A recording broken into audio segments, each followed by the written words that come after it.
lights.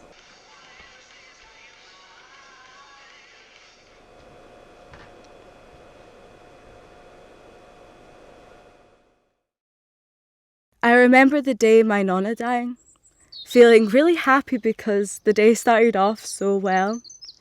My now boyfriend and I finally solidified and we weren't just a thing anymore. I was in disbelief that anything could touch me or ruin me that day. And then I got there. It was the night before my school's head girl speeches and I was so nervous, constantly going over and over my speech again and again. At the thought of standing in front of 300 of my peers, I could feel my heart beat faster and a pit in my stomach grow.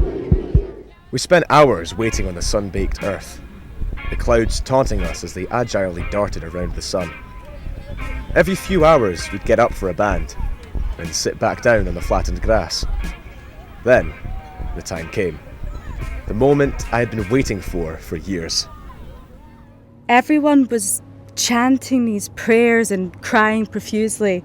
It did not feel real. I almost didn't believe it was happening. And then the doctor came in and said that she wouldn't last, and the way my family cried and wailed and screamed almost made me feel cold and distant. I remember breaking down into tears with my mum. What if I freeze? What if everyone laughs at me? What if I embarrass myself? Then, before I knew it, it was time for the speeches. As the roadies set up the equipment, the banner was lowered. It read in black on a silver striped background, monkeys. As in the Arctic monkeys. All around me, people were whispering their excitement. You could feel the tension in the air. Then, they appeared. One girl just froze with no speech prepared. It felt like just 2 minutes of silence. What if that happens to me? Everyone was looking at each other, some making awkward faces, some giggling, some trying to be sympathetic, nodding her on. And it hit me.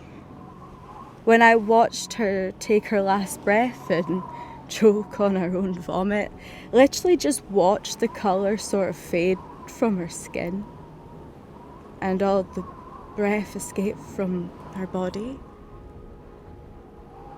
Mum stood there in shock and didn't say anything. And then she just burst into tears and cried, and I said, I'm sorry. I'm so sorry, Mum. The first song started, and a mosh pit broke out. I still can clearly remember my feet getting lifted off the ground by the movement, and thinking to myself, I could die. If I fall over, I could die. It's horrible having the realization that getting trampled to death is an actual possibility. I was second last to go up. I remember holding onto the podium to not show my shaky hands. Who knows what I even said? I just remember my face get hotter and hotter and redder the more I felt people stare at me. I needed out. There were too many people, not enough breathable air, getting crushed by sweaty bodies. I shoved my way sideways through the shoulder-to-shoulder wall of people, and then made my way toward the back of the crowd, towards freedom. And I felt guilty for not being there quicker and being self-absorbed in my own issues, for not being there for my mum when she needed me more than she would have ever asked.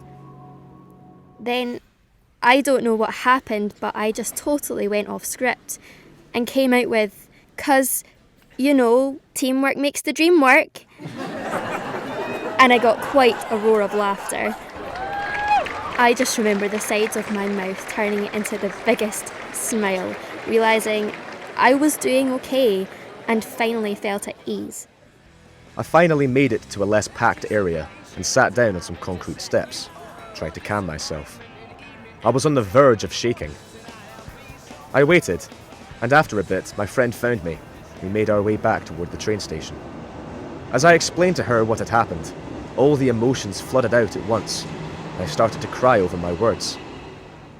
And when the body goes into its stages of death, there's about a minute after they die where they're still breathing, where it looks like they're still breathing.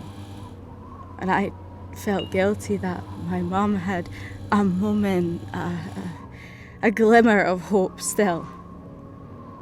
And I felt guilty for not remembering my nonna in her fondest memories in her last moments.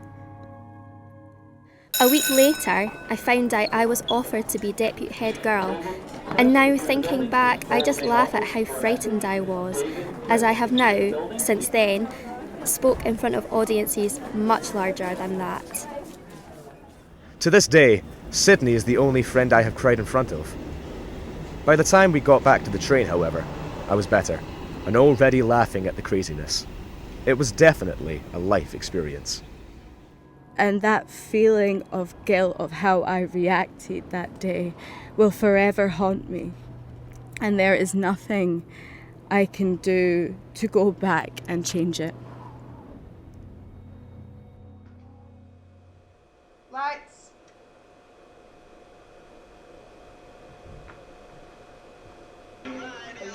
Yeah.